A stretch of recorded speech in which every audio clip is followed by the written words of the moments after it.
இப்போ அந்த ஒரு பொண்ணு பார்த்தீங்கன்னா அழகா இருக்குன்னு வச்சுக்கோங்களேன். ஒரு பொண்ணு பார்க்கறனால அழகா இருக்குன்னா ஒரு 10 பசங்க ஃபாலோ பண்றாங்க. அப்போ அந்த பொண்ணு வந்து 10 பசங்கள யாராவது ஒருத்தர கமிட் ஆகி ஒரு பையன் கூட லவ் பண்ண ஆரம்பிக்குது.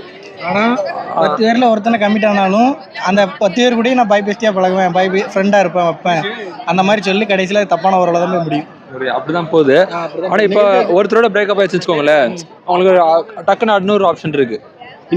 அதேதான், அவன் இல்லைன்னா இன்னொருத்தன் அந்த மாதிரி மாறி மாறி போய்கிட்டு இருக்கும். பசங்க வந்து அப்படி இல்லை, ஒரு பொண்ணை லவ் பண்ணிட்டானா கடைசி வரைக்கும் அந்த பொண்ணு தான் நினைச்சிட்டு இருப்பான். கடைசியில அவன் லைஃப் வேற மாதிரி வேஸ்டா போயிடும். ரொம்ப கஷ்டமான இது வந்து அது பொண்ணுங்களுக்கு ஒரு நல்ல கம்ஃபர்டபுளா இருக்கு இல்லையா? ஆனா பசங்க தான் ரொம்ப ஃபீல் பண்ற மாதிரி தெரியுது.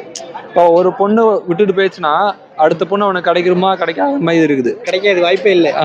இப்போ உள்ள ஜென்ரேஷனுக்கு அடுத்த பொண்ணு கிடைக்கிறது இது ரொம்ப கம்மி. மேபி ஸ்கூல் டேஸ்ல கமிட் ஆயிடுது, அப்புறம் எப்படி இங்க இந்த ஜென்ரேஷன் வரும்போது கிடைக்க கஷ்டம் தான். ஆனா இப்போ ஒரே நேரத்துல சில பொண்ணுங்க பார்த்தீங்கன்னா 2